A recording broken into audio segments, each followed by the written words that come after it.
we all fall down.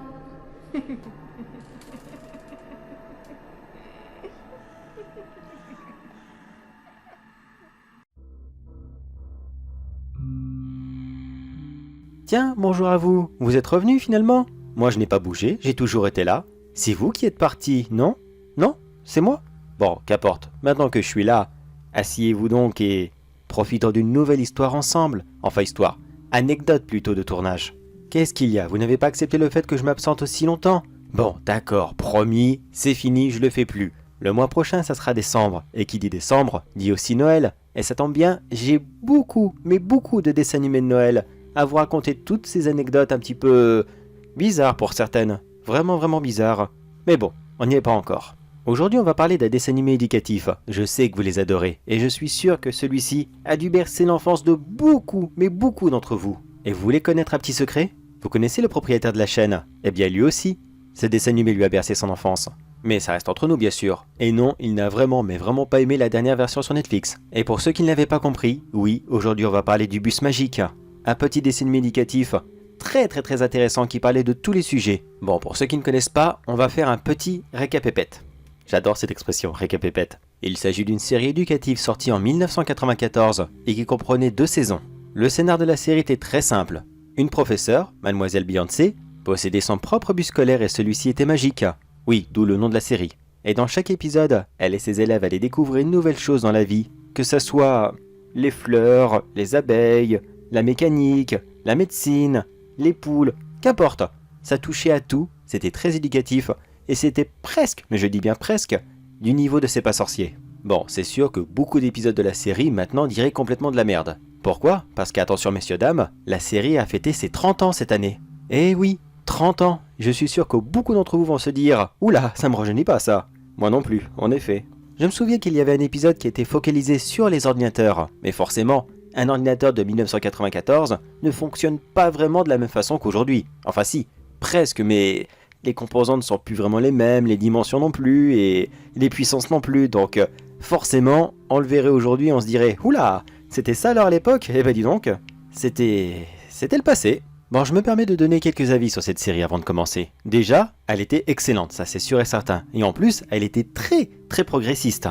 Regardez la classe de Mademoiselle Beyoncé, le niveau de racisme dedans est de 0. Tout le monde est représenté. Mais malheureusement, c'est aussi un petit défaut car il y a trop d'enfants dans cette classe et résultat, on ne se souvient de personne. Enfin si, du petit rouquin car il était mentionné dans tous les épisodes. Et oui, il y avait plus ou moins un épisode pour chaque enfant. Mais avouez-le, si vous avez vu cette série, vous vous souvenez de la petite chinoise? Comment est-ce qu'elle s'appelle? Réfléchissez. Vous vous en souvenez?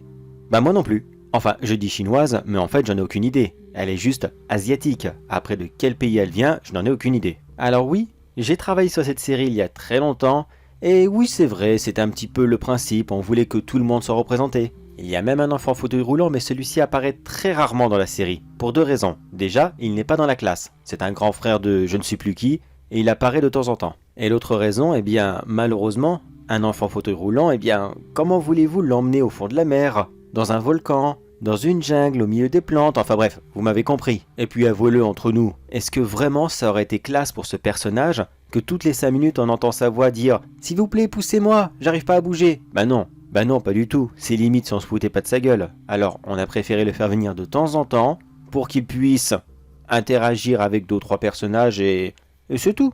Bon, maintenant, on va parler des choses qui ne sont jamais sorties. Quelque chose qui était pourtant prévu, mais qui malheureusement n'a pas convaincu la chaîne, alors on a dû arrêter. Bon allez, je l'avoue, j'ai eu un petit vice secret. C'est vrai que... Bon, il y a un épisode qu'on n'a même pas commencé à écrire car mes collègues m'ont directement dit « Non, c'est pas une bonne idée, tu fais pas ça, non ». Mais pourtant, je vous assure, c'était une bonne idée. Bon, je vous explique. Vous le savez sûrement, dans la grande majorité des épisodes du bus magique, c'est les élèves qui provoquent l'aventure en se posant une question. Bon, maintenant je vous l'avoue, c'est vrai que je rêvais d'un épisode, mais c'était éducatif, je vous l'assure. Je voulais que dans cet épisode, un groupe de filles aille voir la professeure et lui disent « Mademoiselle Beyoncé, désolé, mais Anne-Sophie pourra pas être là aujourd'hui, elle a ses règles. » Vous avez compris ce qui allait se passer? Non mais sérieusement, avouez-le, ça aurait été une aventure géniale. Un peu dégoûtante, un peu sanglante, je l'avoue, mais ça aurait été formidable. Non, vous croyez pas? Bon bah d'accord, je reste dans mes délires. Mais moi je pense que ça aurait été éducatif. Et surtout, très important à cette époque, car rappelez-vous, en 94, la sexualité à l'école, c'était pas ça, mais alors pas du tout même. Après, dans la longue liste des épisodes qui ont été annulés, c'était surtout tous ceux qui parlaient du passé, des inventions un peu trop violentes, telles que l'invention de l'épée, de l'arme à feu. Oui, il y a eu quelques épisodes aussi qui l'expliquaient, où il y a eu des militaires, tout ça. Mais là, c'était vraiment des épisodes qui étaient focalisés dessus, et c'est vrai que c'était un petit peu violent car il fallait faire des démonstrations. Donc la chaîne a refusé, et on les a laissés tomber. Point de vue médecine, il y a un épisode qui nous a été refusé, un seul. Celui-ci devait montrer comment agissait un corps une fois que la personne était décédée. Oui, je l'avoue, là aussi c'était peut-être un peu violent car on voyait pas, pas du tout même. Il fallait pas montrer de la décomposition. Non, c'était surtout bien expliqué. Comment est-ce que le corps agissait, comment est-ce que le sang dégoulinait, comment est-ce que la pourriture s'installait, comment est-ce que les mouches et autres insectes commençaient à dévorer les corps. Et puis entre nous, ça aurait été bien aussi de mettre quelques épisodes éducatifs dans le domaine de l'histoire, parce que l'histoire de l'Amérique, c'est bien beau, mais nous, Européens, au bout d'un moment, j'ai envie de dire, on s'en fout littéralement.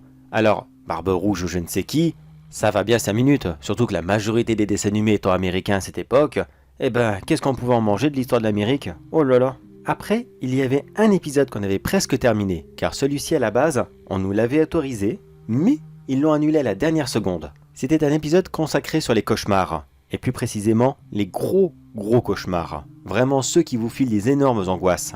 Il y avait bien sûr l'approche scientifique, celle qui expliquait pourquoi est-ce que le cerveau faisait cela, qu'est-ce que ça provoquait chez le corps humain, les réactions, enfin, les choses habituelles.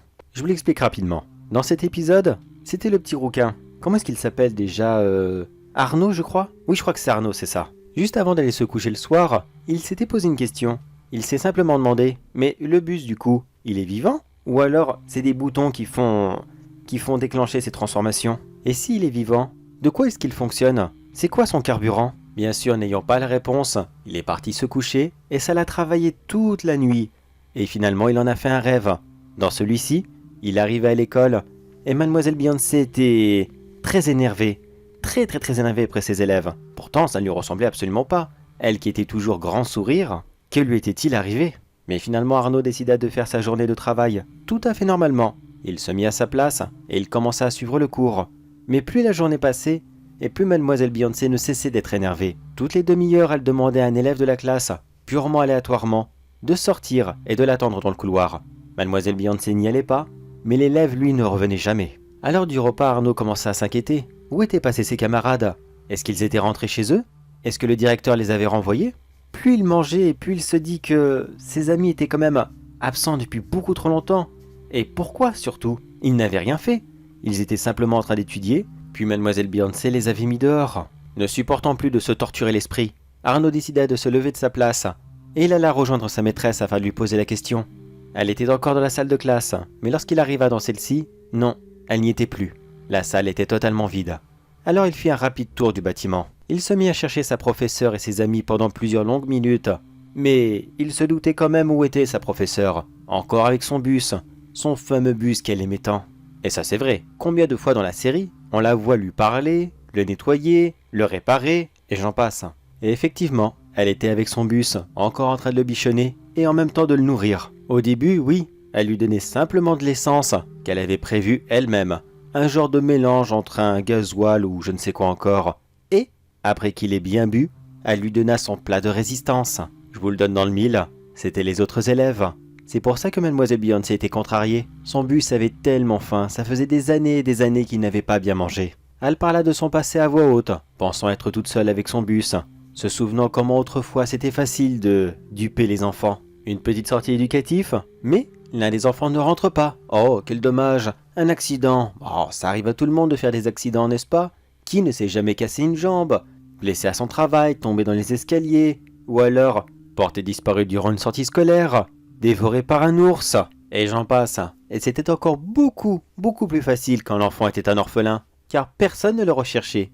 Personne. Mais depuis plusieurs années maintenant, elle ne recevait plus aucun orphelin. Et le bus avait tellement faim, tellement. Cela devenait de plus en plus difficile de lui trouver quelque chose, car malheureusement, Mademoiselle Beyoncé avait eu trop d'accidents dans le passé, et beaucoup de personnes la soupçonnaient.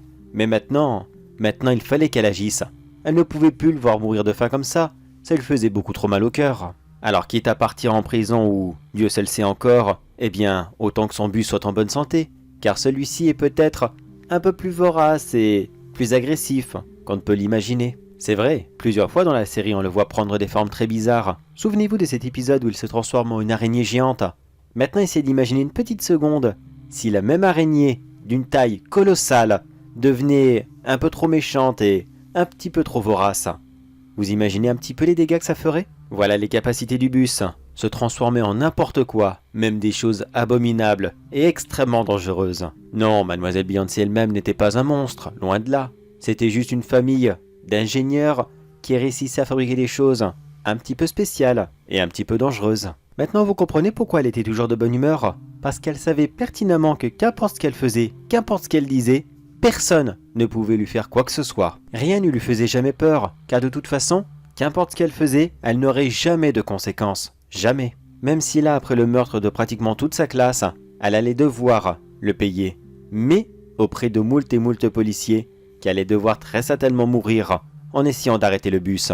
Si encore ils arrivaient à arrêter le bus. À la fin de cette révélation, Arnaud ne put s'empêcher de hurler et essaya de s'enfuir le plus loin possible. Ce raffut alerta le bus, qui se transforma immédiatement en serpent et se lança à la poursuite d'Arnaud. Il l'attrapa au vol, commençant à le serrer de toutes ses forces, puis il l'avala.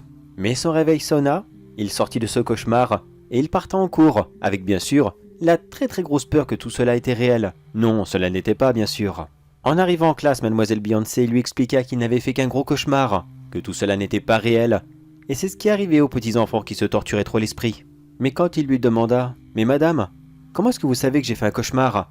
Elle lui répondit simplement en souriant « Voyons Arnaud, tu sais très bien que je sais tout. C'est comme ça, je suis ta professeure. Maintenant retourne à ta place et s'il te plaît, ne parle pas à Anne-Sophie. Demain, ça sera son tour, jusqu'à ce que chacun d'entre vous ait essayé le cauchemar. Comme ça, vous saurez ce que ça fait. » Oui, elle était responsable du cauchemar, et oui, elle allait continuer à traumatiser toute sa classe, afin de leur apprendre une bonne leçon. Ne vous torturez pas l'esprit, ne réfléchissez pas trop, prenez la vie du bon côté et tout ira bien. Et voilà, c'était l'épisode du bus magique qui était presque terminé. Mais alors vraiment presque. Il nous manquait quoi? Alors attendez, de mémoire, je crois qu'il nous manquait juste la voix de la prof, il me semble. Oui, c'est ça. Il nous manquait juste la voix de Mademoiselle Beyoncé car la doubleuse n'était pas là ce jour-là. Et tout aurait été terminé. Et peut-être même que si la doubleuse aurait été là ce jour-là, eh bien peut-être qu'on aurait fini et que la chaîne n'aurait pu rien dire. Peut-être qu'il aurait été diffusé. Mais ça, on ne le saura jamais.